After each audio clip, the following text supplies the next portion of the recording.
muito boa noite. Estamos começando mais um programa Direito em Pauta Podcast, aqui nos estúdios do Macaé Podcast. Hoje temos a honra de receber a doutora Moniele Amorim, advogada, familiarista, atuante há bastante tempo nessa área. Doutora, muito obrigado pela presença. Eu que agradeço o convite, é um prazer estar aqui hoje. Vamos conversar sobre esse tema tão interessante, que é da guarda, que tira tanta dúvida de tanta gente aí. Realmente existe uma confusão sobre os tipos de guarda, como que eles funcionam, como que é a guarda litigiosa, a necessidade de regulamentação ou não. E aí é legal a gente trazer esse tema, que a gente vai trazer de uma forma bem acessível, E eu agradeço de antemão o convite. Vai ser um prazer para mim falar sobre esse assunto.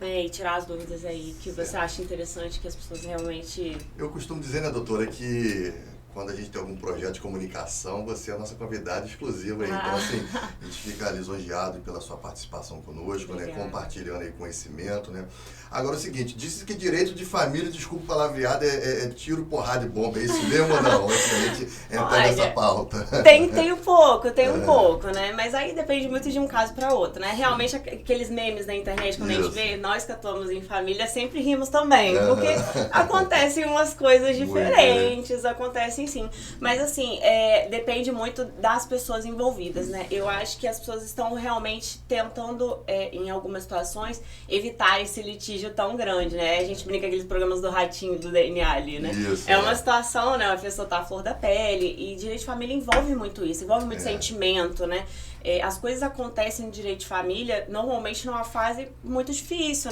Então, assim, a gente tá falando de guarda, a gente tá falando de um casal que se separou, que se divorciou e que passou por N situações, porque até a pessoa chegar no divórcio, é um caminho.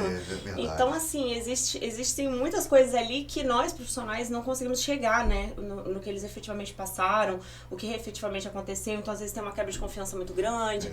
Então, assim, quando a gente chega com essa visão mais pacificadora, A gente brinca aqui com os familiaristas, que a gente tenta, assim, ser paz no meio do caos. Porque muitas vezes o caos acontece, ele é inevitável, mas é o profissional, que é formado nessa área, que é especializado nessa área, ele tem que ter uma visão um pouco mais pacificadora, exatamente para amenizar essas situações. Porque se a gente ficar levando muito a ferro e fogo, a gente aumenta o litígio que existe entre eles ali, e o maior prejudicado normalmente é a criança, que fica no meio do fogo cruzado. E tem uma situação, que geralmente quando um casal ali vem a se divorciar, a gente está falando de emoções, São N fatores. Então, o profissional do direito, deixar-se bem claro, tem, como você falou, doutor, vem como um pacificador.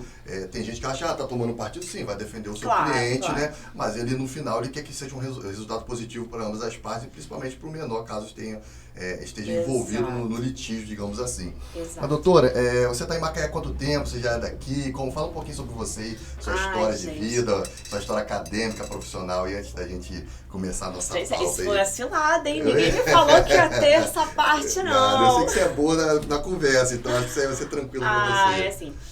Eu cheguei em Macaé em 2016, Eu cheguei recém-formada aqui na cidade, eu tinha acabado de tirar o AB, sair da faculdade, era tudo muito novo, E Macaé não tinha muito espaço para advogados novos. Hoje eu acho que está um pouco mais acessível, está um pouco mais aberto, A OAB tem feito um trabalho também legal nesse sentido, de incentivar e conseguir mentores e ajudar e contribuir com essa jovem advocacia. Mas na minha época eu não senti muito isso, Então eu comecei a advogar sozinha, meio que, vamos, na raça da coragem. Vamos tentar. E sem conhecer ninguém, foi aquele início difícil, Eu acho que todo mundo que chega, quando eu conheço alguém em Macaé que fala assim, eu cheguei na cidade tem pouco tempo, eu fico, cara, sabe, te abraçar, porque realmente é muito difícil você chegar numa cidade onde você não conhece ninguém, Minha família, os meus amigos. A minha faculdade fica no Espírito Santo, Eu fiz UFES. E quando eu cheguei aqui, que eu não conhecia ninguém, eu tinha duas opções, Tentar escritório ou tentar sozinha. E eu tentei alguns escritórios, mas não eram da minha especialidade, então existe aquela dificuldade, de, você tem experiência, eu só trabalhava em órgão público, então assim, eu estagiei com juiz, estagiei com promotor, mas eu não tinha aquela vivência de escritório, Então eu tive essa dificuldade inicial, de chegar, de conhecer. Então, até eu conhecer pessoas, até Sim. passar a ser conhecida, até passar a ser procurada, começar os meus primeiros trabalhos, porque na advocacia é isso, né? Você faz um trabalho muito bom pra alguém aqui e aquela pessoa tem o prazer de te indicar. Correto, Então, eu acho que o meu crescimento veio daí, né? Veio realmente dos primeiros clientes ali me indicarem, e aí quando ouvi, divórcio, não, divórcio tem uma advogada ótima pra te indicar e tal. E aí, não, guarda, nossa, ela acabou de resolver um problemão pra mim. Então, o meu trabalho, né, fluiu a partir desses primeiros trabalhos, dessas primeiras indicações. Então, eu sou muito corajosa, sabe? Eu não tenho medo de... Em Macaé tem que ser, né? Eu não, também, assim, a minha história não é diferente da sua, quando eu cheguei em Macaé com 15 anos. Então, assim, quando eu vi, pra mim foi tudo novo, né? E quando você chega numa cidade que você não conhece ninguém, é muito desafiador, né? Mas, assim, muito, muito linda, doutora, a sua história. E outra coisa, todo mundo que entra na faculdade de Direito fala assim, a minha paixão é penal, é ser juiz, promotor. E sempre foi sua paixão direito de família ou o mercado foi te trazendo para essa área? Como que... Olha, eu vou te falar que eu tive uns desvios até chegar em família, né? Quando eu saí da faculdade, eu já saí querendo advogar, né? O que é diferente, porque normalmente o pessoal quer concurso público e tal. Mas eu vi que eu gostava disso, eu gostava dessa emoção, né? De ganhar um processo, de conseguir aquele direito, de ver o cliente chorando de emoção e de ajudar efetivamente, né? Porque o judiciário, ele tem lá suas questões, a gente sabe, né? E aí aquela questão da ajuda fica, nem sempre é o justo que acontece ali. Então eu já tinha meio que eliminado a parte de concurso, já não era muito minha praia. Mas eu sabia que a advocacia tinha todas essas questões, né? Autônomo, né? Estabilidade, você tem que ter cliente e tal. Então eu fiquei com medo nesse início. E na época apareceram muitas oportunidades, e eu não sei se para todo mundo em Macaé aparecia também, porque tinha muita gente que trabalhava com isso, como audiencista. É verdade, e muito, né? foi no primeiro ano, assim, eu tinha acabado de chegar no primeiro ano, e eu já fui cair direto na trabalhista. Caiu direto, assim. Um moço me contratou, um advogado era de São Paulo. Na época era muito forte, né? A questão da de Macaé, né? Muito. E aí ele de São Paulo fez contato comigo e falou, doutora, eu preciso de alguém pra fazer audiência trabalhista pra mim. Você tem disponibilidade, tal horário? Tudo bem, posso fazer. Só que aí ele não mandou uma audiência, ele mandou 10 audiências numa pauta de uma semana. E aí eu nunca tinha feito audiência trabalhista na vida, né? Tinha recém-formada, gente, nunca tinha sentado numa mesa de audiência. Aí eu fui pra lá, pro TRT, sentei, fiquei assistindo a audiência pra entender como é que funcionava, como é que era a prática, né? Porque existe aquilo que tá na lei, existe aquilo que tá no Código de Processo, mas existe a prática local, né? E a gente tem que entender dessa prática local. Então eu caí um pouquinho na trabalhista. E assim, modéstia à parte, eu me dediquei muito, né? Então eu estudei muito offshore, né? Que é muito forte aqui. E é uma coisa que no Espírito Santo, por exemplo, eu nem tinha estudado. Então eu fui estudar a lei, fui estudar jurisprudências, fui ver as decisões dos juízes daqui pra começar a entender a dinâmica. Então assim, eu passei esse tempo na trabalhista, fui totalmente pra lá e fiquei praticamente lá um bom tempo. E aí de lá veio a pandemia. Isso. Eu já tava difícil, né? Eu já tava ali começando com direito de família, eu já tinha esse afeto desde a faculdade. Meu professor de direito de família, ele brincava que eu era a aluna preferida, mas porque eu amava o assunto em si. Eu sempre tive, assim, esse amor pelo direito de família. Mas a oportunidade de trabalhar com isso não tinha vindo, então acabei ficando, né, direito de trabalho. E aí, com isso, com pandemia, com tudo, a parte de audiências no TRT parou, tudo parou, né? O judiciário inteiro parou. E aí eu falei assim, cara, é a minha oportunidade de começar o que eu efetivamente gosto, né? O que eu efetivamente amo. Você foi em que ano, mais ou menos, doutora? Foi 2020. 2020, na pandemia. 2020, mesmo, né? na pandemia real. Você tem novidade, que eu achei que você sempre atuou em direito de família. Não, né? eu atuava mais com outras pessoas, assim. Entendi. Sozinha, não. Todos os meus processos eram com alguém junto, porque eu não conseguia, né? Ficar cuidando de prazo e tal. Então eu sempre ficava naquele backstage ali, acompanhando, dando um norte. E aí eu fazia só processo de parceria. Quando a pandemia chegou, aí eu efetivamente tive tempo para me dedicar à advocacia familiarista, porque a advocacia familiarista demanda muito tempo, sabe? Verdade. Assim, a gente tem que... nunca estou tranquila essa semana, né? Porque sempre tem um balcão virtual para fazer, sempre tem um despacho para fazer. Os processos, eles são muito dinâmicos. Verdade. Cada processo é realmente um tipo de processo diferente. Não tem como a pessoa falar assim, doutora, mas você sabe como é que vai ser? Eu não tenho como te falar o procedimento perfeito, porque aí vem um parecer do Ministério Público e ele pede uma coisa que no outro não tinha, né? Então, no direito de família, como tudo é muito dinâmico, Exato. acabou que a atuação mais forte mesmo começou em 2020. Entendi. E aí, no ano de 2020, eu tive as minhas primeiras contratações, estava tendo muito divórcio naquela época. A pandemia foi, né? Teve um casal que eu divorciei, que era um rapaz estava em Portugal e a moça estava aqui. Caramba, e aí teve aquela coisa do divórcio extrajudicial virtualmente. E aí muita coisa foi acontecendo naquela época, muita discussão sobre guarda, regulamentação de convivência por conta da pandemia, de vai enviar a criança, não vai enviar a criança. Então foi um período que bombou o direito de família também. E aí eu aproveitei essas oportunidades. Assim, até trouxe assim, uma novidade para todo mundo, tanto para advogado quanto para os clientes em si, digamos assim, porque foi a virtualização de todo o sistema, né? É onde a gente estávamos acostumados com audiências presenciais, aí, igual esse exemplo que você acabou de mencionar, né? Uma pessoa lá em Portugal, outra aqui no Brasil, então isso aí acabou que, hoje acho que foi até um benefício para a advocacia, né? Foi sim. Eu falo com as pessoas que antigamente os advogados, né, tinha que rodar 3, 4 cidades no mesmo dia para pegar uma pauta, fazer uma audiências ou algo semelhante. Mas, doutora, você hoje em Macaé é uma referência de direito de família, né? Quando a gente fala de direito de família, a gente lembra de doutora Monielle Amorim. E assim, para a gente entrar nesse assunto hoje, vamos conversar um pouquinho para que as pessoas em casa saibam um pouquinho a questão de guarda. Porque existe muita dúvida. Eu falo que do nosso principal intuito aqui nesse programa, esse podcast jurídico, até uma novidade para toda a região, aqui no nosso estado do Rio, é o que? É trazer informação de forma clara e objetiva para as pessoas, né? Porque, assim, a gente vê tanta fake news, a gente vê tanta gente falando besteira em rede social, que tem hora que a gente fica assim, cara, não vamos nem entrar nesse mérito, porque a gente não é desmerecendo ninguém, mas a gente faz faculdade 5 anos, aí a gente vai entrar numa briga de leigo com alguém, e aí fica até uma situação complicada que a gente acaba se expondo, né? Sim. Então, assim, falando um pouquinho de guarda, fala pra gente um pouquinho sobre esse assunto, guarda compartilhada, né? Até anotei que fiz um rascunho aqui, né? Guarda alternada e guarda unilateral pra gente tentar trazer de forma bem didática para os nossos telespectadores aí esse assunto tão polêmico aí. Não, é polêmico mesmo. Realmente a rede social hoje trouxe tanta informação e às vezes a informação confunde as pessoas, sim, né? Porque a forma com que a informação é veiculada na internet nem sempre é tão clara. E às vezes a pessoa responde uma dúvida, gente, é muito difícil falar de guarda e responder em um vídeo de 30 segundos, assim. Né? Então, assim, é um Reels que coloca na internet, aquilo ali suscita várias dúvidas, ao invés de ser esclarecedor, acaba dando mais dúvida ainda. É inclusive uma dificuldade que eu tenho com rede social, né? Eu não consigo explicar nada muito rápido e nem muito objetivo, porque eu sempre acho que vai ficar faltando complemento ali, vai ficar faltando informação. E às vezes uma informação incompleta, a gente causa um grande problema, assim. E gente chega no consultório, às vezes, falando, mas doutor, eu vi na internet isso. E aí eu fico, então... Exato! E aí fala, não, mas a advogada fulana de tal falou, é uma advogada lá de Roraima, que colocou o negócio na internet, entendeu?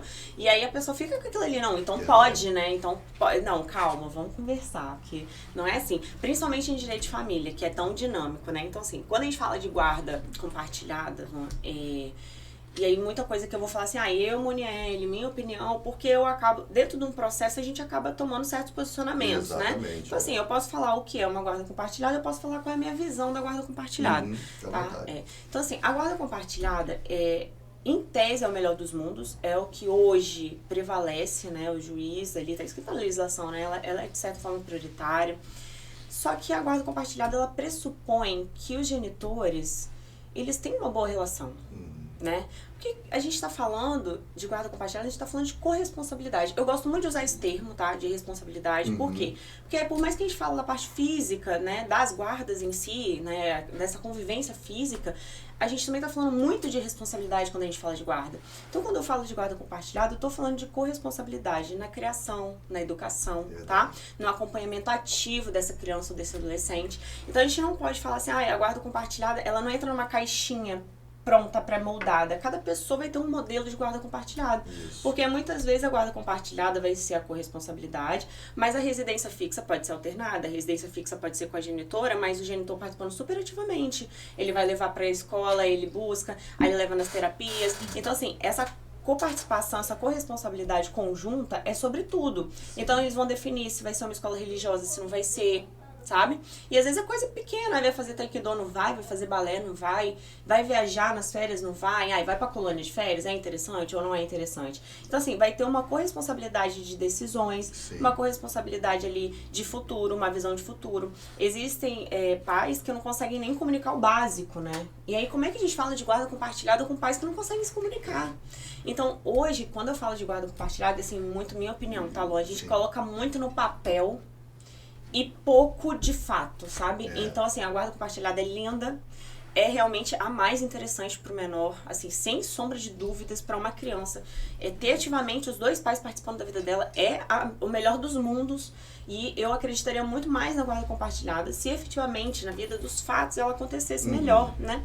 Então, assim, acredito na guarda compartilhada para pais que conseguem consensualmente conversar, pais que conseguem se comunicar, pais que encontram um meio termo, né? Porque é muito difícil deixar esse ranço do passado para trás e manter daqui para frente a gente vai ter outra relação, é pelo nosso filho. É então difícil. Isso fica difícil, né? É difícil para eles. Então, assim, quando já entra ali um processo falando logo sobre a guarda compartilhada, é muito delicado. Então, eu vou te confessar, assim, que algumas vezes eu prefiro pedir guarda unilateral, porque é o que efetivamente acontece na vida, né, nos fatos. E como que essa guarda unilateral funciona? Ela é a seguinte, a guarda compartilhada, a gente compartilha tudo, né? Então, a gente compartilha direitos, deveres, o poder parental, então a gente educa junto, né? A gente decide junto se essa educação vai ser religiosa, se não vai, né? Que de repente um pai é ateu e outro é religioso. Como que vai ser a decisão? Eu vou colocar para estudar numa escola católica, numa escola adventista, ou vou colocar numa escola que não tem ensino religioso? Tudo isso tem que ser levado em consideração quando a gente está falando da guarda compartilhada, sabe? É um modelo de criação mesmo. Olha, como é que a gente vai acompanhar? Como é que a gente vai fazer com essa criança? Né? Qual o caminho que a gente vai seguir? Então, na guarda compartilhada vai para além do contato físico na mesma proporção. Vai dessa parte da responsabilidade. Na guarda unilateral, a gente está falando que uma pessoa acumula essa responsabilidade. É como se ela fosse sozinha responsável pelaquela criança. Então, frente à escola, ela que vai definir a escola, ela que vai definir se vai fazer inglês, se vai fazer balé, se vai fazer taekwondo, se vai para colônia de férias. Essa pessoa sozinha acumula esses encargos de responsabilidade. Entendi. E o outro genitor fica como se fosse um fiscal, sabe? Ele tá vendo se a criança tá comendo direito, se a criança tá indo bem na escola, se as notas dessa criança tá boa. Mas assim, ele fica meio que no backstage ali, sabe? Ele convive com essa criança muitas vezes. Suporte, alguma coisa, ele tá ali, mas ele não participa da tomada de decisão. Entendi. Então, se no ano seguinte vai trocar de escola, ele não sentou e conversou e dialogou essa decisão. Por isso que eu falo que tá muito relacionado à responsabilidade, entende? Porque se eu tô falando que esse genitor acaba participando muito mais na guarda compartilhada do que na unilateral, nem sempre é a realidade, tá? Às vezes a gente fixa uma guarda compartilhada e o genitor não é tão ativo, né? E por inúmeras razões. E aí, às vezes a gente fixa a guarda unilateral e vamos dizer que é a genitora que tá aí só no direito de convivência, e esse genitor tem essa guarda. E de repente essa genitora participa muito mais ativamente do que se ela tivesse uma guarda compartilhada. Então, vai depender realmente do mundo dos fatos. Claro que a guarda compartilhada sempre vai ser o melhor, tá? Sempre, sim. E realmente é o mais equilibrado. Só que nem sempre é o que vai caber pro casal. Só pra gente tentar entender, para as pessoas entenderem, essa guarda compartilhada, ela seria aquela, por exemplo, um exemplo, tá? Quando a mãe tá com a criança e a cada 15 dias, final de semana, o pai pega a criança, seria nesse sentido ou não? Só pra gente tentar entender. Não, porque assim, quando a gente tá falando de guarda, a gente tá falando para além da convivência física. Então, quando a gente tá falando da guarda compartilhada, a gente tá falando dessa parte de obrigações, responsabilidades e tudo mais, né? Só que a forma com que essa outra pessoa que não reside com a criança vai exercer essa guarda, né, e esse direito de convivência, vai variar muito. Entendi. Porque, de repente, é um pai, uma mãe que tem uma flexibilidade. E aí, se ele tem uma flexibilidade, ele pode buscar na escola, ele pode levar pra terapia. Às vezes ele não pode, porque a mãe tá engessado. E aí vai ficar uma convivência só de finais de semana. Então vai depender realmente da dinâmica. Entendi. Então não interfere, por exemplo, o fato de conviver no final de semana, né? Mas participar ativamente da vida da criança. Eu te perguntei porque muita gente acha que a guarda compartilhada fica com a mãe, né? Que é o básico, digamos assim, né? O tradicional, e a cada 2 finais de semana fica com o pai, digamos assim. Mas é interessante essa informação sua para que as pessoas saibam, né? Que que dependendo dos fatos de cada ex-relacionamento, digamos assim, pode se adequar ali, né, os fatos que está sendo.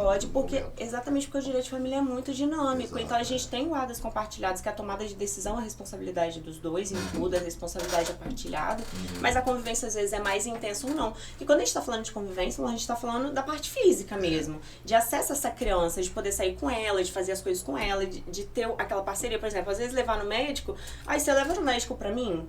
Poxa, bacana, vai levar. Aí se você tem uma guarda unilateral, não vai levar? Ai, pegar uma atividade extracurricular, natação durante a tarde, você pode levar? Ai, não, eu não tenho guarda compartilhada, então eu não vou levar. Então não é assim, sabe? É muito dinâmica essa parte da convivência física. Vai muito da possibilidade das pessoas e da vontade de participar também, né? Porque muitas vezes a pessoa, né, quer participar ativamente da vida da criança, e aí a guarda compartilhada super funciona, mas às vezes o litígio é tão grande ali que quer participar ativamente da vida daquela criança, mas tem muita dificuldade de participar dessa parte de responsabilidade, tomada de decisão. Então o que sobra mais? A convivência só física. Acaba não dando muito pitaco na criação, não dá muito pitaco na educação, sabe? Então assim, vai depender muito dessa dinâmica, mas quando a gente vai falar de guarda, assim, para entender a guarda, a gente vai entender a parte da responsabilidade.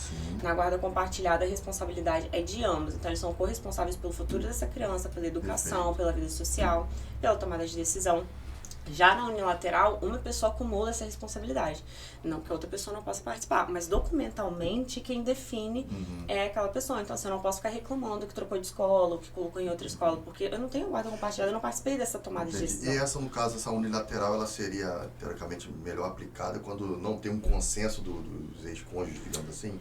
Seria nesse sentido, né? Normalmente, a guarda, ela já funciona de uma determinada forma. Então, quando a pessoa chega lá no escritório, ela já tem no mundo dos fatos todos os acontecimentos, como é que eles estão funcionando.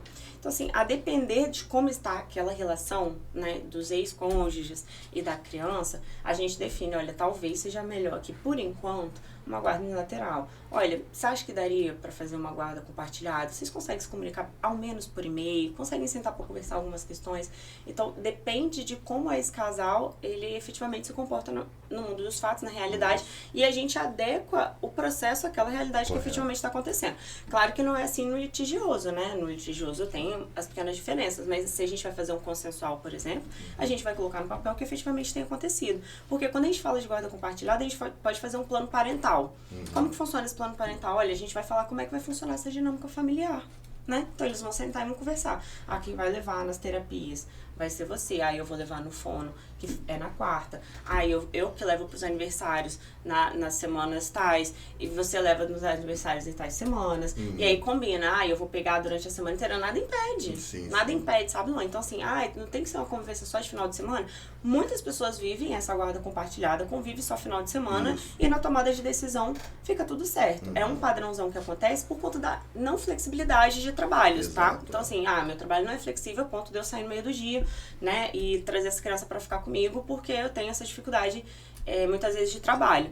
Então, assim, é a realidade da maior parte das pessoas. Mas acontece, às vezes, uma residência alternada dentro da guarda compartilhada. Isso é interessante. Então, assim, essa residência alternada, a gente não está falando da guarda alternada, a gente está falando da residência. A tomada de decisão é dos dois. Mas na hora de conviver com essa criança, uma semana convivendo com um, uma semana convivendo com o outro. Então, assim, a gente pode trabalhar isso da melhor forma para os dois, sabe? Como é que fica a melhor forma para vocês? Porque o importante para a criança é conviver com os dois. A guarda compartilhada, ela pressupõe, tá, de certa forma, uma convivência física maior, né? Uma convivência na mesma proporção entre os dois. Só que nem sempre essa proporção efetivamente funciona, tá? Então tem essas limitações. Quando a gente fala da unilateral, aí as tomadas de decisão realmente são de uma pessoa, né, uma das pessoas ali responsáveis, que é normalmente quem detém essa residência fixa, né, com quem a criança mora, efetivamente. E a forma de convivência pode ser fixada de qualquer forma também, tá? Então, por isso que eu sempre, quando eu vou conversar sobre guarda, eu falo, olha, tá muito mais relacionado à tomada de decisão e às responsabilidades. E aí a gente está falando de uma responsabilidade com responsabilidade na guarda compartilhada, que não tem na guarda unilateral, né? E aí uma pessoa só é responsável por tomar essas decisões. Mas a forma de convivência, o plano de convivência ali, pode ser realizado nas duas situações e prevendo ali inúmeras hipóteses onde um pode ser responsável e o outro ser responsável. Isso nada impede, tá? Essa parte física. E, doutor, no caso, com relação à guarda alternada, o que a gente pode trazer? A guarda alternada, ela é muito mal vista pelo judiciário. Então, assim, a guarda alternada, se fala pouco sobre ela, né? Exatamente por isso. Na guarda alternada, existe uma alternância entre as responsabilidades. Então, a gente está falando, a responsabilidade na guarda compartilhada é uma corresponsabilidade, né? Ambos os genitores são responsáveis por tudo, né? De forma ativa na vida dessa criança. Na unilateral, a gente está falando que uma pessoa só é responsável por essas questões todas de responsabilidade. E aí, na alternada, tem uma alternância da responsabilidade. A gente vê muito em série, né? Séries dos Estados Unidos sempre tem. O casal tá divorciando e tal, não, nós vamos divorciar. E aí, a casa fica como se fosse pra criança ali, né? Fisicamente. Fica pra criança. E aí, os pais vão variando. Uma semana um vai, aí cuida da criança daquela semana dentro daquela casa. E aí, sai daquela casa. E o outro genitor vai e fica naquela casa. E depois sai daquela casa. Então, assim, a ideia... Poderia ser também a criança variando de casa, né? Então, assim, só que qual é a crítica, né, da guarda alternada? Parece que a criança é muito um objeto, não é uma coisa. E aí, quando essa criança tá comigo, essa criança é minha responsabilidade. Você não se mete em nada. Caramba, A ideia da alternada, bloqueio aí, assim. A ideia da alternada é realmente uma responsabilidade exclusiva enquanto tá com você. Porque a criança fica até sem uma referência do que fazer, seguir, né? Exato. Então, assim, é muito mal vista mesmo, tá? Para algumas pessoas pode ser que funcione, porque aquele negócio, cada um tem a sua realidade, funciona de determinada forma. Mas, assim, acaba que pra criança não é tão ideal, porque a criança fica nessa movimentação. Aí uma semana tá na sua casa, uma semana tá na minha. Quando tá na minha, tem as minhas regras, as minhas rotinas, né? O estilo de vida que eu tenho, tudo ali igual o meu. E você nem se mete. E aí, quando tá com a outra pessoa, eu não me meto. Eu não sei se machucou, se foi no hospital, se tá resfriado. Eu não participo disso, né? Se foi bem, se fez a prova, se não fez. Eu não participo dessa parte. A ideia é essa responsabilidade exclusiva ficar alternando de uma pessoa para outra. E por isso que a gente fala de alternada. Só que esse modelo alternado não é muito bem visto pelos juízes, né? Não é muito bem visto pelo Ministério Público. Ou regional, você está falando? Nacionalmente, né? A própria doutrina não é muito favorável, porque é um modelo que efetivamente não privilegia os laços, né? Então, assim, poxa, contar com um, não tem contato nenhum com o outro não tem responsabilidade nenhuma, o outro não participa de nada. Entendi. Então, e esse é um problema da guarda alternada hoje, né? As pessoas dificilmente conseguem fixar. Mas é muito possível fixar a guarda compartilhada com a residência alternada. Enquanto a criança está com outro genitor, a genitor está participando, ele faz às vezes uma videochamada, ele liga, né, e conversa com a criança, tá tudo bem. Esse outro genitor informa, não, tá aqui comigo, tá bem, tá saudável, hoje brincou, hoje foi pra escola. Participa ativamente, né? Então, assim, a gente tá falando dessa corresponsabilidade já. Então, é possível ter duas residências, né, uma semana com uma residência, uma semana pra outra. Já conheci casos em que isso deu muito certo, tá? Mas tem que ter uma parcimônia, tem que ter todo um cuidado. Inclusive, isso é interessante, doutora, porque a gente vive na região de Macaé e cidades próximas aqui, e a gente sabe que o mercado offshore é muito grande, né? Abrange muita gente. É diferente, por exemplo, de zonas metropolitanas como Rio de Janeiro, que geralmente é indústria de 7 ou de 8 às 5 da tarde, e a pessoa vai para casa. Exato. Então aqui, por exemplo, quem atua no ambiente offshore, né, em trabalho embarcado, tem um dinamismo muito grande de rotina, né? Exatamente. Toda vez são 15 dias embarcados, 20, 21, 28. Então, assim, não tem como você colocar ali uma burlazinha, uma regrinha, a cada 15 dias o pai pega, sendo que às vezes ele não está aí. Isso pode até gerar, se não tem um consenso do ex-cônjuge, dos pais da criança, você pode dar até caso de polícia, digamos assim, né? Porque esse final de semana é do pai, o pai está embarcado, e aí? É uma situação muito delicada e bem peculiar aqui de Macaé. Mas se você parar pra pensar, também tem lados positivos, né? Se a gente fosse colocar essa guarda compartilhada com residência alternada, funcionaria super, porque esse pai, vamos dizer, né, tá embarcado 15 dias. Sim. E essa mãe tá aqui trabalhando em terra, tudo bonitinho. E aí ela convive com essa criança 15 dias, todo dia ali, rotina, tudo bonitinho. A ideia é manter a rotina, tá, Luan? Sempre, assim. Então, assim, a rotina que tem que ter com um, tem que ter com o outro. A ideia é você realmente fazer esse plano parental pra manter essa rotina de alimentação. Porque às vezes, sim, né, com a mãe come um monte de frutinha. Aí com o pai não. Ou com o pai come super direitinho, né? Assim, o pai leva no nutricionista, faz todo o acompanhamento e tal. E a mãe, deixa, vamos comer qualquer coisa aqui. Então, comer um biscoito. Então, assim, tem que existir uma rotina, tem que existir todo um cuidado com essa rotina, tá? Mas é possível que esse genitor, enquanto ele tá embarcado, a mãe fique. E quando ele descer, ele fica com essa criança e a mãe tem essa, de certa forma, liberdade desses 15 dias pra se programar pra outras coisas. Porque hoje, assim, a gente fala muito sobre isso, sabe? Nem importância de regulamentar. Porque se a gente não regulamenta, é um grande vazio, é um grande nada que rege essa relação. E ela, em algum momento ou outro, pode ter conflitos. E é muito difícil você controlar esse conflito depois que ele já aconteceu, né? Vamos fixar a guarda agora, que o conflito já aconteceu. Vamos fixar agora que já não tá nada bom, né? Que o terreno já não tá fértil para um acordo mais. Então, assim, é interessante a pessoa, a partir do momento que ela definiu que vai se divorciar, então que ela já dê uma prioridade em regulamentar essa questão da guarda e da convivência. Porque isso é importante, principalmente se tiver numa fase boa, de boa comunicação, porque em algum momento vai acontecer um pequeno desentendimento e é bom que já tenha regras ali naquela relação. E se a gente fala de regras, a gente está falando assim, eu sei o dia de buscar, eu sei o dia de devolver, eu sei o horário que eu posso levar, eu sei o horário que eu posso buscar. E isso faz muita diferença para outra pessoa, porque ela sabe que horas que vai buscar e que horas que vai devolver. Ela sabe que ela precisa estar em casa naquele horário, sabe, né? Que a obrigação dela é aquilo ali, né? Exatamente, porque a gente vê hoje em dia muitas mulheres, assim, e no geral, tá? Muitas mulheres hoje que não têm essa presença do pai, né, afetivamente, às vezes ajuda financeiramente, mas afetivamente não convive, não pega, não tem interesse. E nessa situação, nessa nuance, a mãe fica com a responsabilidade total e com pouca liberdade. Então, assim, se a gente consegue achar um equilíbrio entre as convivências, né, achar um meio termo, a gente consegue, por exemplo, que essa mulher consiga fazer uma atividade física. Isso, sabe? Porque durante a semana, 2 vezes na semana, pega pra levar pro futebol. Então, assim, ela tem 2 dias na semana. E vice-versa, né? De repente, esse pai, ele tá ali com a criança todos os dias e ele quer ter uma liberdade de 2 vezes na semana, ele sair, ele fazer uma atividade física, né? Então, assim, as pessoas estão conhecendo pessoas novas, é um mundo, é um universo novo. Tá recomeçando toda a vida, né? Exatamente. Você me fez lembrar, doutora, aquela famosa série Suits, né? Não sei se você já assistiu. É uma série muito boa, tá na Netflix, né? Tô fazendo propaganda de graça. Não é publi.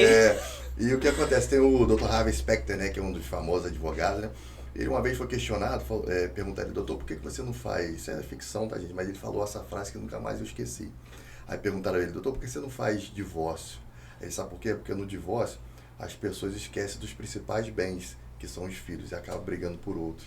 Então foi uma frase que me impactou, é uma frase muito forte, né? Porque aquilo que a gente começou a falar aqui no início da nossa conversa, né? Que quando tem uma questão emocional aflita, ali a gente sabe que N fatores levam a um divórcio, né? Uma separação ou solução de união estável. Então você vê que fica a criança no meio daquele cabo de guerra, sofrendo, né? Sem uma referência, pai e mãe brigando, sem comunicação, vejo muito isso também acontecer. Aí conversa por WhatsApp, aí um pega um que falou com o outro para tentar usar no processo, para tentar, né, ganhar uma vantagem.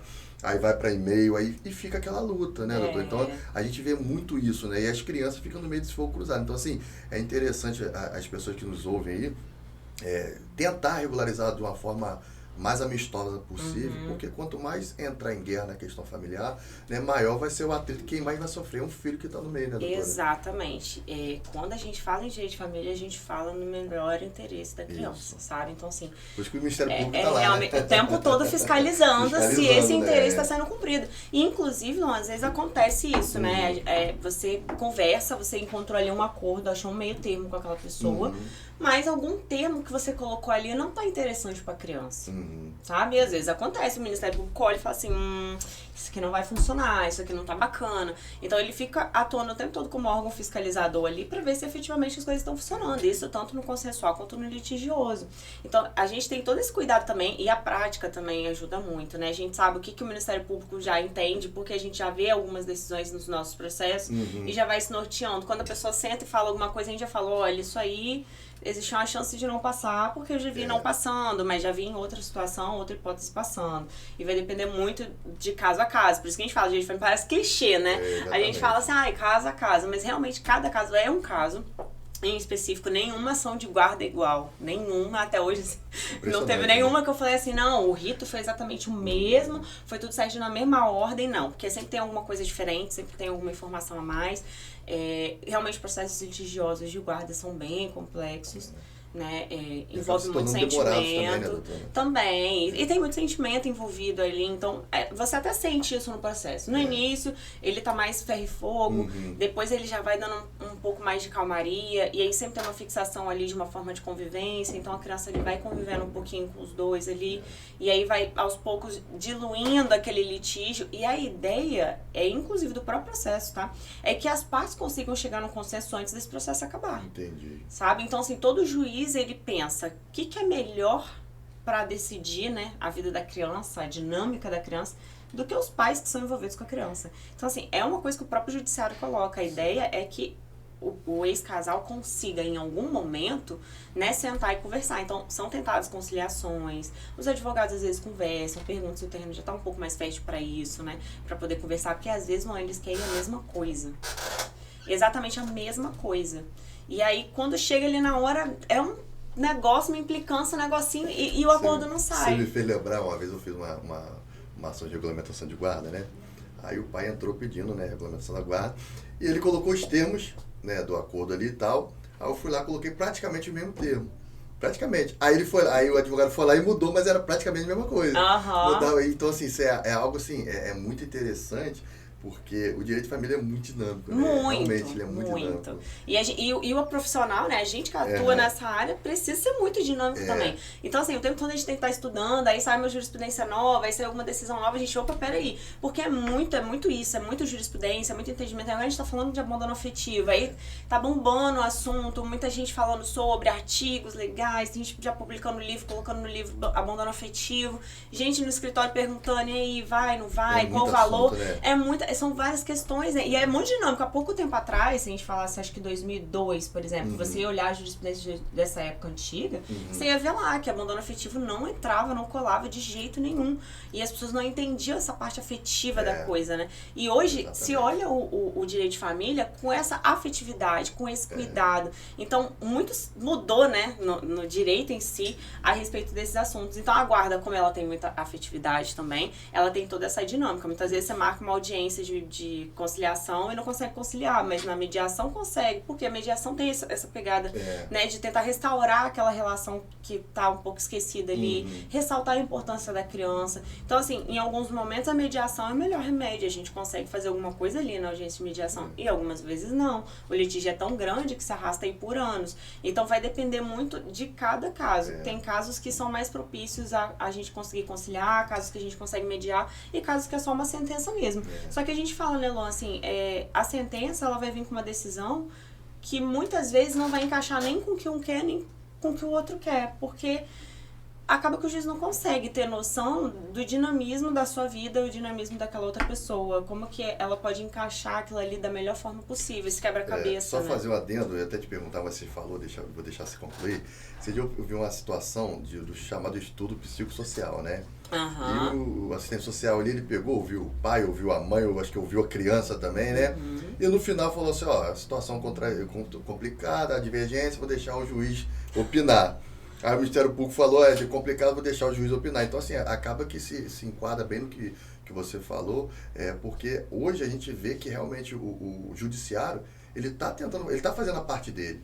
Ele está tentando entender o lado da mãe, o lado do pai, o lado da criança, o lado de quem está envolvido na situação. Só que, assim, tem hora que é complicado, né? Porque, assim, cada caso é o seu caso. Isso que é difícil, né? E na análise psicossocial, né, normalmente, agora eles estão fazendo muita análise conjunta, né?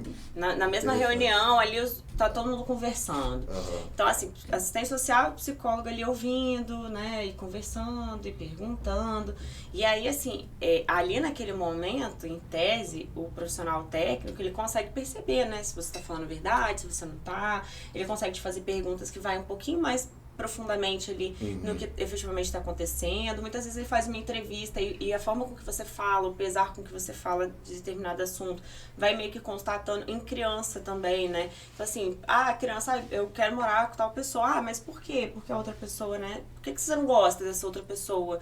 Então, você tenta pegar a raiz daquilo ali, identificar se existe uma alienação parental ou não, né? E se também não é um genitor que fica falando ali no ouvido, e aí ela fala aquilo ali, mas ela não sabe por quê, ela não sabe justificar, ela só sabe falar porque ela está reproduzindo. Então, assim, no processo de família é muito complexo, né? A gente não consegue chegar e falar assim, você vai conseguir essa guarda, com certeza. Óbvio que, né, existem situações em que não uma guarda comum, né, e a gente está falando de situações de agressão, a gente está falando, né, que de repente a pessoa tem um companheiro agressivo, uma companheira agressiva, um relacionamento tóxico, difícil, né, ou assim, muito, né? ou uma pessoa, né, acabou se envolvendo com drogas, alguma coisa assim, aí assim, ok, aí o processo ele tem um outro caminho, né, pra seguir. Aí a gente não tá falando de uma guarda comum, a gente não está falando de uma convivência comum. Mas os processos mais tradicionais, né, acaba que na oitiva, o resultado final é assim, olha, tanto a mãe quanto o pai, eles têm condições físicas, econômicas, né, psicológicas de cuidar dessa criança. E aí, passa a bola, sabe? Verdade. Então, às vezes é difícil por isso, porque quando a gente pega o processo de guarda e a gente pega esse laudo, assim, que, poxa, os dois estão aptos a terem a guarda dessa criança. E aí, como é que esse juiz vai decidir? É muito difícil, Luan, assim, é difícil pra gente falar assim, olha, com quem que vai ficar? Não sei, porque ele tá todo mundo buscando o melhor interesse da criança, sabe? E muitas vezes, quando o cliente chega no escritório, ele também tá buscando o melhor interesse da criança. A gente tem que falar com o cliente, olha, um processo assim, a gente não tem como saber o resultado, né? A criança vai ser escutada, você vai ser escutado, você vai ter oportunidade de fala, tá? Você vai falar por que você entende que é melhor com você, a outra pessoa vai falar por que entende que é melhor, né, com ela. E aí, o processo em si, a análise do processo, vai ficar ali nos detalhes daquela demanda, né? E sempre vendo, saiu esse laudo aqui, vamos conversar?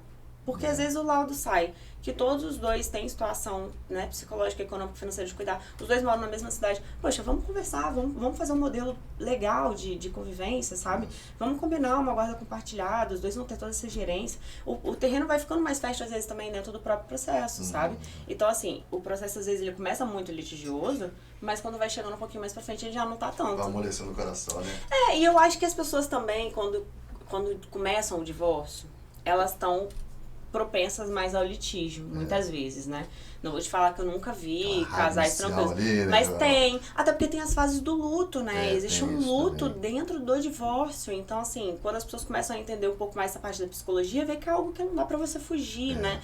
Existem fases ali que você vai ter que passar. E aí, algumas pessoas passam essas fases mais rapidamente, outras passam essa fase mais lentamente. Mas existem essas fases. Então, a gente também tem que respeitar o processo do cliente, sabe? Doutora, a gente só vai fazer um intervalo agora, falar um pouquinho dos nossos patrocinadores, tá? É o seguinte, pessoal, você que queira anunciar conosco aqui no estúdio Macaé Podcast, tá? Entre em contato conosco, com a nossa produção. Eu falo o seguinte, o marketing é a melhor forma de você divulgar a sua marca, né? E aqui no estúdio Macaé Podcast, tenha certeza que você vai ter o melhor retorno possível. Então, entre em contato com a nossa produção. Aqui na nossa tela tá passando aqui os patrocinadores. Você que tem interesse de divulgar a sua marca, entre em contato conosco, tá bom? E tenho certeza que você irá ter ótimos resultados aí. E hoje estamos conversando com a doutora Moniele Amorim, né, advogada de família, tá esclarecendo diversos assuntos para nós aqui. A gente preparou vários temas aqui, só que direito de família é muito amplo e está sendo até interessante, né, doutora? A gente está falando assim, exclusivamente sobre a questão de guarda.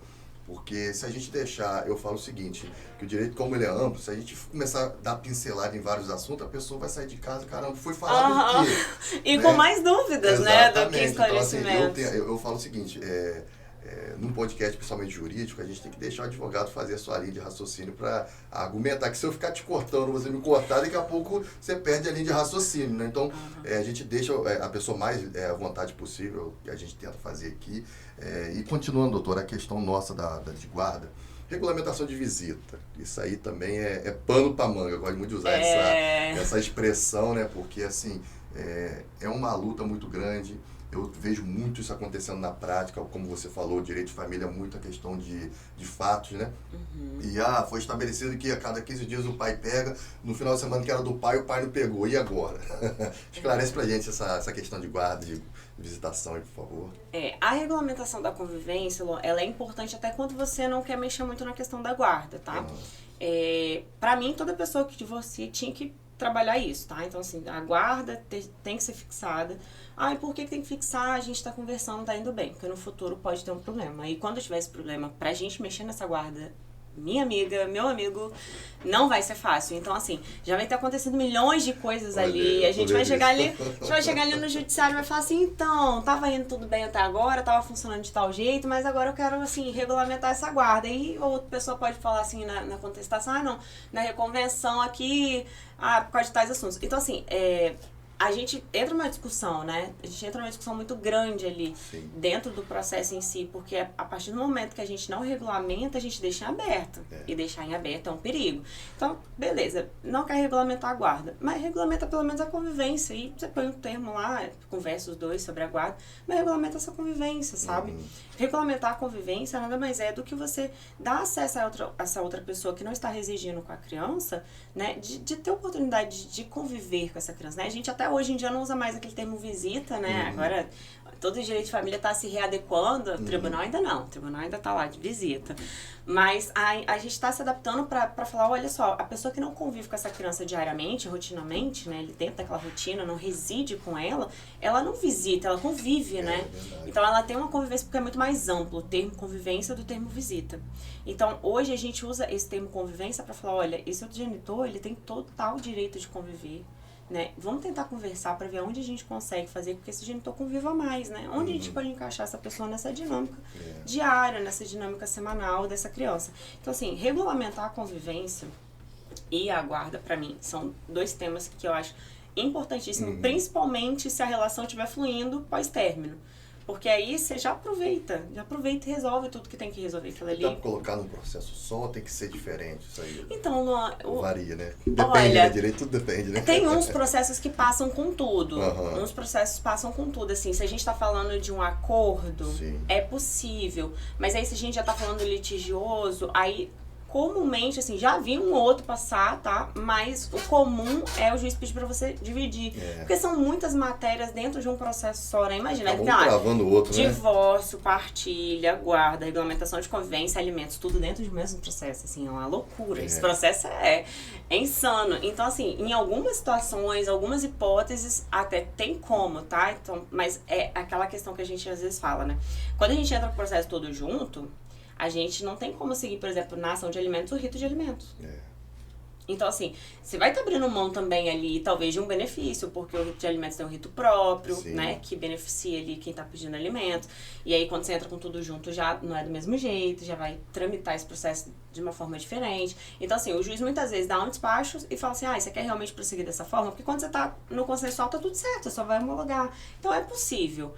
Não sai tão rápido, né? Porque aí você mistura ali o divórcio com as coisas relacionadas à criança e vai ter que enviar pro Ministério Público. Se tiver alguma retificação para fazer. Então, assim, quem quer divorciar rápido, aí recomendaria processos separados. Agora, quem, tudo bem esperar, não tem problema, entrar com tudo junto não é um grande problema, mas vai demorar um pouquinho mais, esse processo remeter pro Ministério Público, voltar, né? Entendi. Doutor, outra coisa, por exemplo, você falou algo aí, até ligou meu alerta aqui com relação ao seguinte. Geralmente, vamos botar um caso hipotético aqui, tá? Né? Pode ficar tranquilo, não é pergunta de promotoria, não. Mas é o que eu te falei, né? A prática do dia a dia. Mas um exemplo, se a mãe ela detém a guarda da criança, né? Independente do regime, mas ela quer mudar de estado, mudar de cidade. Só que já foi determinada. Isso é possível, não é? Ela vai ter que ficar eternamente na residência que mora, na cidade que mora o ex, que é o pai da criança. Ou é possível fazer essa mudança, essa troca de domicílio? Como que então, dá sim, tá, pra fazer, mas tem que ter muito cuidado. Porque a partir do momento que eu mudo de cidade, assim, eu tenho que deixar claro para outra pessoa que eu vou facilitar esse convívio. Que eu vou permitir que esse convívio aconteça de alguma forma. Então, vamos lá, mudou para Minas, não é um lugar tão distante, né? E o que eu posso fazer para facilitar que essa criança consiga ter esse contato com outro genitor que não está indo para Minas, né? Então, assim, tem que ter esse cuidado até mesmo para não ter alegação de alienação parental. Então, a gente tem que ter essa delicadeza na hora de até conversar com o cliente, falar, olha, mas eu não tenho liberdade. Não, você tem liberdade. Mas você tem que saber que você tem um filho com uma outra pessoa, né? Esse filho, ele tem direito de conviver com essa outra pessoa. Tem direito a ter a participação desse outro genitor. Então, assim, tem uma linha bem, né, fininha ali no meio, que tem que analisar. Essa mudança vai ser benéfica para essa criança? Porque, às vezes, essa mudança não é benéfica. Então, vai ter que ver todo o panorama dessa situação atual, não que a pessoa não possa mudar, mas ela vai ter que ver tudo como é que vai funcionar essa dinâmica depois dessa mudança. Já aconteceu de cliente mudar de estado, tá? E conseguir fazer com que a convivência ficasse praticamente do mesmo jeito, às vezes até melhor, tá? Porque assim, às vezes, quando a gente tá falando da convivência aqui na cidade mesmo, às vezes a pessoa assim, quer entregar no sábado de manhã, né? Mas aí como a pessoa tá morando um pouco mais longe, às vezes pega por pouco tempo, aí já começa a dar um tempo maior pra essa pessoa, às vezes leva, cliente levava no Rio, porque aí ficava mais fácil de pegar voo. Então, assim, o cliente levava no Rio, aí o genitor encontrava com essa criança no Rio e ia. Aí, se a criança é um pouco maiorzinha, né, e já pode viajar desacompanhada, diferente, né, já é um adolescente e tal, às vezes já consegue autorização. Então, assim, tem todas essas questões que devem ser analisadas caso a caso, né, mas só o fato de mudar, propriamente dito, não é um problema. Mas se a pessoa mudar e dificultar esse contato, né, porque vai ser um impacto muito grande, né, e aí vai depender muito da conduta da pessoa, de facilitar ou não. Esse dia, eu nem sabia, eu descobri esse dia, eu trabalho também em empresa, né? E um colega meu, ele divorciado da ex-esposa e tal, e o filho vem ficar com ele, e a ex-esposa mora acho que no Nordeste. E ele me falou que quando ele faz isso, né? Quando o menino vem, passa as férias aqui, e acaba as férias e volta para o estado da mãe no Nordeste. Aí falou que as companhias aéreas têm um serviço que acho que como se fosse a aeromoça, acompanha o menor ali com a autorização dos pais. E lá no aeroporto de destino fica, acho que a mãe com autorização, né? Ele já faz.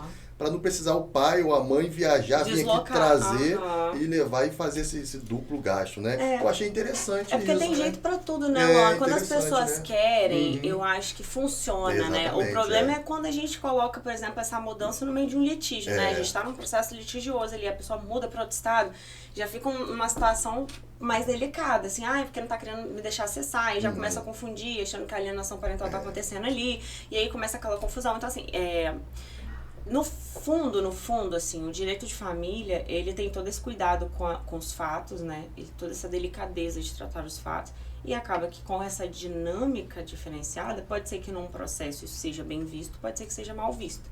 Vai depender da conduta de quem está praticando, de como está praticando, né? Se eu permito que essa criança todo dia converse por videoconferência, se eu comuniquei essa outra pessoa com uma certa antecedência, se eu disponibilizei para conversar sobre a melhor forma, a melhor dinâmica para fazer com que essa convivência funcione, né? Então, assim, até onde eu estou cedendo, até onde eu estou contribuindo para que essa criança tenha, né, a presença do outro genitor. Então, tudo isso é levado em consideração, né? Inclusive, doutora, você me deu até uma ideia interessante, né? Já fica aqui o convite para mais para frente a gente se retornar conosco.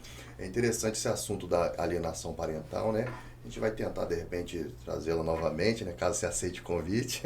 E trazer também uma psicóloga, né? Para a gente conversar sobre isso. Seria Acho que ótimo. seria algo interessante, né? Porque, assim, aquilo que eu falei no início aqui do programa, quanto mais... Eu falo o seguinte, eu sou um disseminador de conteúdo, de informação, né? E de preferência informações corretas, né? Informações técnicas. Então, assim, a gente trazer dois profissionais que já atuam na área, que possam nos explicar, eu acho que é interessante. Só para, a nível de conhecimento, eu tive na semana passada, pela primeira vez no presídio, né? Estive lá no Complexo Penitenciário de Bangu, né? E aquilo ali, vendo aquelas muralhas só em nível de comparação, eu comecei a entender, falei, quando a pessoa comete um erro, um crime, é aqui que ele vai parar. E um negócio, situação complicada, né? Lá é brabo, né? Quem já teve a oportunidade disso sabe o que eu estou falando, né? Estou fazendo um resumo bem abrangente aqui. Mas o que eu quero dizer? Que se a gente tem pessoas que nos mostram na prática o que acontece e como se portar de acordo com cada fato, cada situação, a gente tem uma sociedade melhor. Acho que esse é o papel do advogado na sociedade, né? Uma vez eu vi uma postagem que fala assim, o advogado ele não quer só receber o dinheiro do cliente, ele quer mudar vidas. E quando o advogado te procura, ele quer mudar alguma coisa na vida dele que não está boa, que ele quer melhorar.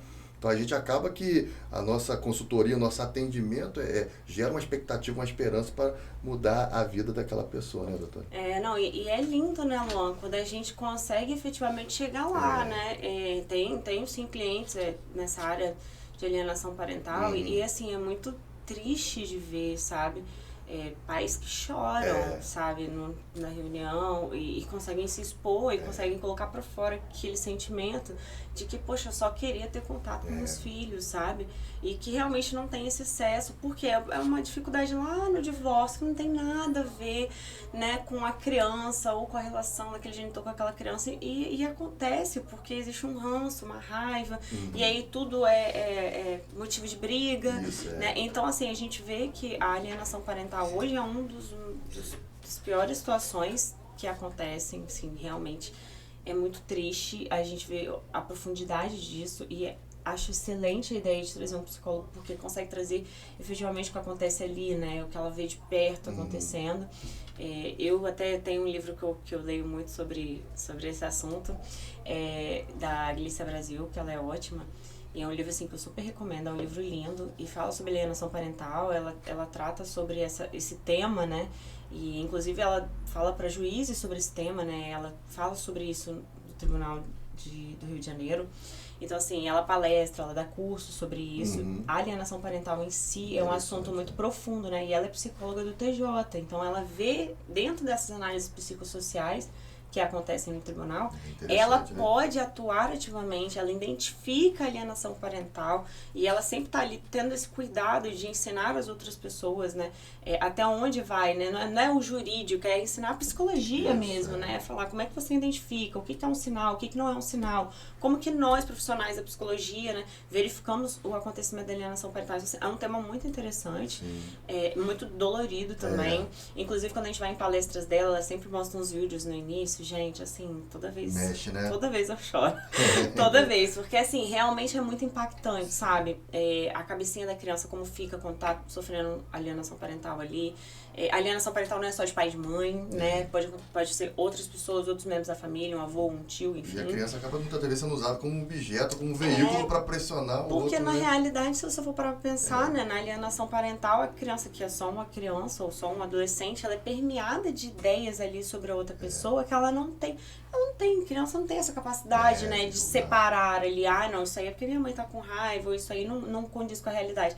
Ela vai sendo permeada com histórias, com coisas ali, que gera nela um sentimento de repulsa pelo outro genitor, e ela não sabe nem explicar, mas ela sente aquilo, sabe? Por quê? Porque ela tá permeada ali, aí acaba que nessas situações, né, sempre tem um herói, né, alguém que é tido como herói, que é o alienador, é tido como a pessoa vítima, o coitado e tal, e ele cuida para que essa criança ou esse adolescente fique permeado dessas ideias erradas, né, sobre o outro, a ponto da criança não querer mais conviver, a ponto da criança falar que não quer ver, não quer sair. Então, assim, é um assunto muito interessante pra gente conversar. Assim. Ó, gente, isso aí é só um pouquinho do que espera vocês no próximo tema e futuro aí, nem né? vamos entrar Mas, agora. doutora, muito obrigado aí pela participação conosco, né? Eu falo que as portas aqui do nosso estúdio sempre estão abertas para te receber. Eu que agradeço. E falando um pouquinho...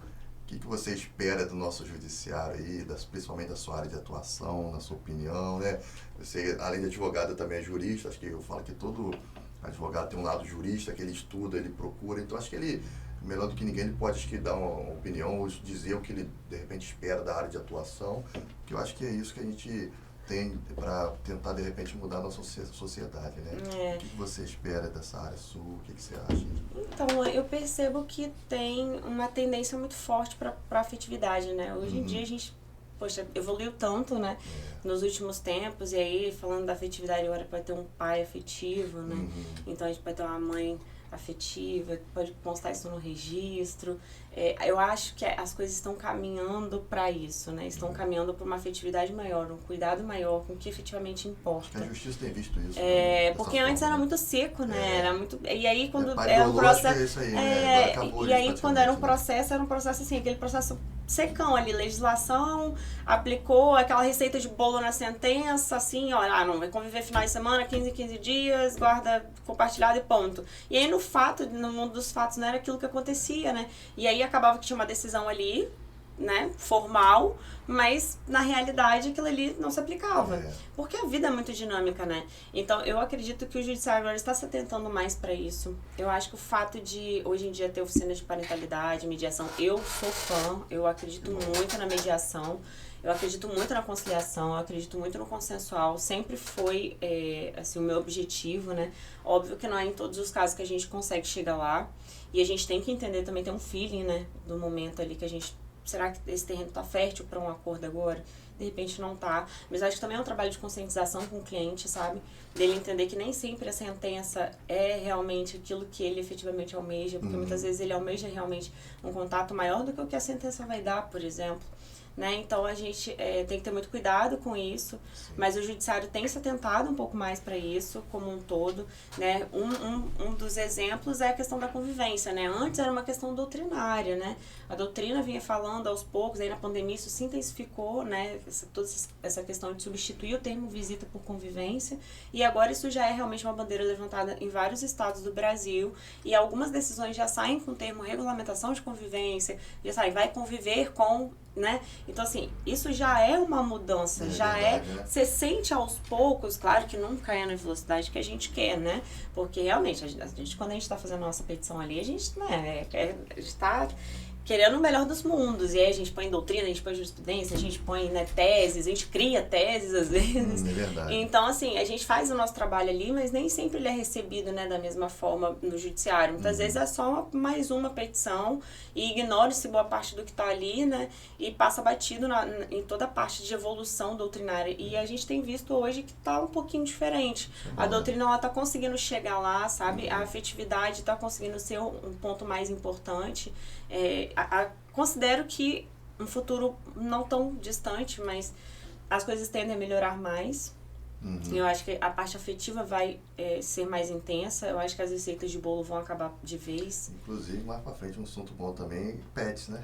Pets, né? A questão de guarda, né? Sim, assunto, sim.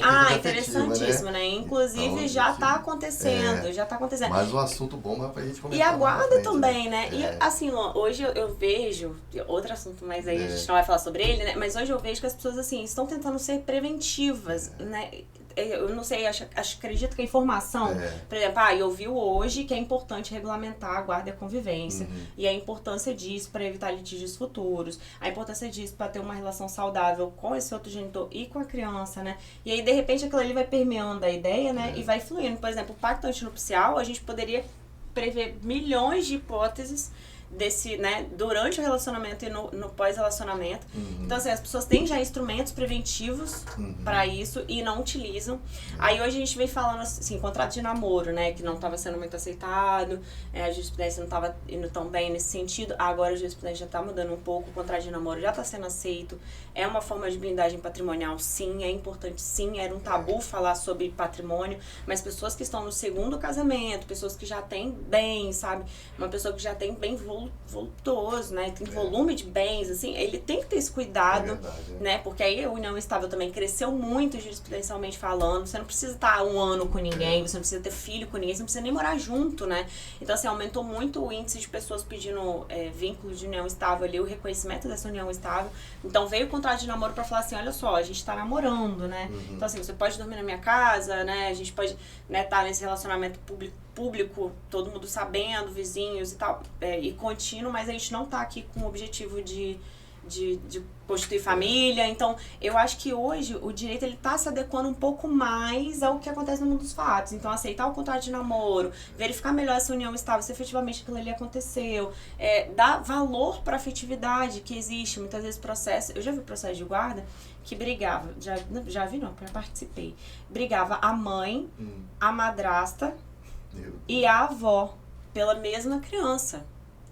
E assim, o pedido da avó e da madrasta estavam vinculados ali na afetividade, sabe? A mãe tem um poder parental, a mãe tem poder parental, né, poder familiar e tudo, mas ali tem um afeto que existiu no período daquela madrasta, cuidou daquela criança, né, e conviveu, e tem um irmãozinho. Então, assim, são várias questões que hoje o judiciário já tá conseguindo chegar, sabe? Ali, né? Então, eu acho que o futuro é para esse sentido, né? Eu acho uma evolução. Doutora, caso as pessoas tenham alguma dúvida, queiram te achar, seu e-mail, suas redes sociais aí, te fala pra gente aí Minhas redes sociais, eu acho que é monieleamorim.adv, salvo engano, gente, vou até olhar aqui. Eu nunca lembro de cor. O meu e-mail é monieleadvocacia@gmail.com, mas pelo Instagram o pessoal consegue. Pela rede social é mais fácil, né? TikTok você não é deriva, não, né? ainda não. E hoje que eu tenho um vídeo de advogado no TikTok, eu deveria. Eu acho interessante, gente, né? Hoje o advogado, ele não é mais só advogado, né? Ele tem que ser produtor de conteúdo. Ainda não cheguei lá, confesso. Eu não vou fazer dancinha no TikTok. Não, né? A dancinha do Alvará, né? Tem não, gente. Eu queria, tá? Ele faz a dancinha do Alvará. Eu queria muito, gente, assim, conseguir. Mas eu vou te falar que é difícil, né? É difícil a gente... E acaba a gente entrando hoje com o dinamismo, né? Por exemplo, eu tenho uma filha de 11 anos que ela vive aqui informatizada. Eles já nascem, né? Então, dentro assim, desse berço. acho que isso aí está se tornando normal, né? Antigamente a publicidade da advocacia era bem restrita, né? Hoje a gente teve uma certa adequação do, né, estatuto nosso.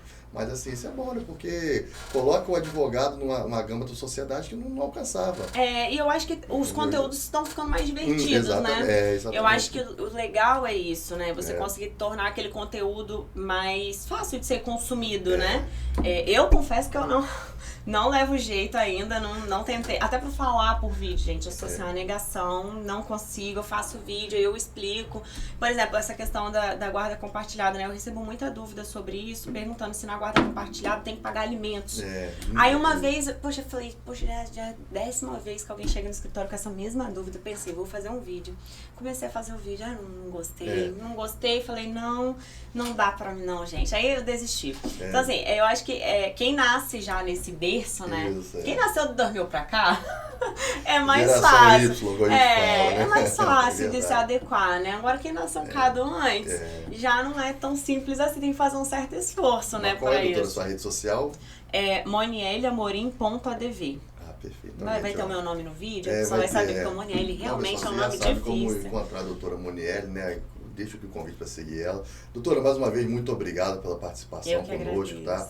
Mais uma vez, as portas estão sempre abertas para te receber. E vamos aí agitar mais para frente para a gente fazer essa conversa e, de repente, trazê-la conjuntamente com um psicólogo, uma psicóloga, para a gente trazer de forma mais técnica e didática possível para a nossa sociedade aí, tá bom? Já vemos que assunto não falta, né? Exatamente. Doutora, é um prazer. Muito obrigado, tá? Foi um prazer. Pessoal, esse foi um programa aqui no Estúdio Macaé Podcast, né? O nosso programa Direito em Pauta, o intuito é justamente esse, levar de forma técnica, didática e simples possível informação sobre o meio jurídico para a sociedade, tá bom? E aqui também a gente fala que é para o aluno de direito, é para o advogado, é para a sociedade, é para todas as pessoas que têm interesse, que gostam de conhecimento, tá bom?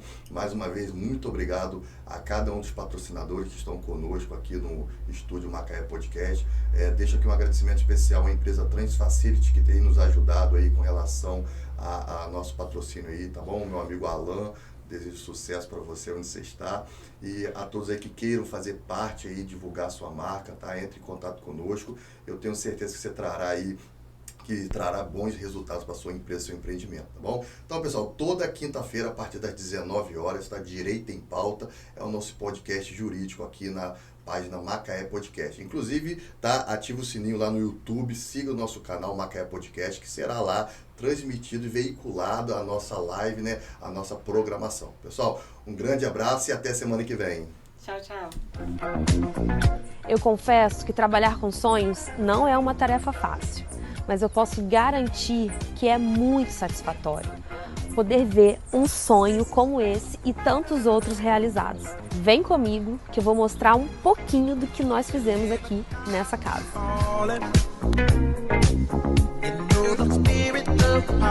Vamos começar pela entrada principal, com essa porta maravilhosa que é de 5,30 metros de altura, toda fabricada em ACM. Aqui é a cor Dark Grey, que é um grafite, e nós introduzimos esse puxador de aço inox com pintura preta para compor também com as esquadrias da casa, toda no preto também. E compôs perfeitamente com todos os outros elementos aqui da fachada.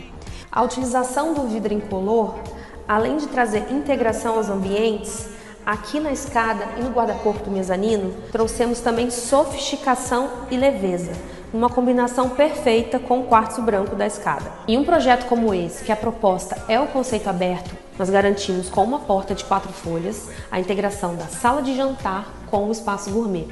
E o espaço gourmet com a área de piscina, garantimos com essas duas portas, uma porta de 6 folhas e essa de 3 folhas, que dá maior integração aqui com a área da piscina.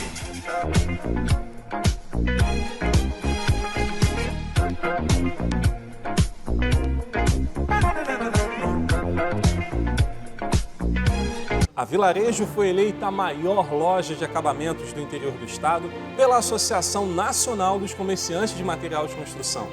Com 8 lojas e 26 anos de dedicação, o nosso compromisso com você nos deu a oportunidade de estar entre as maiores do país.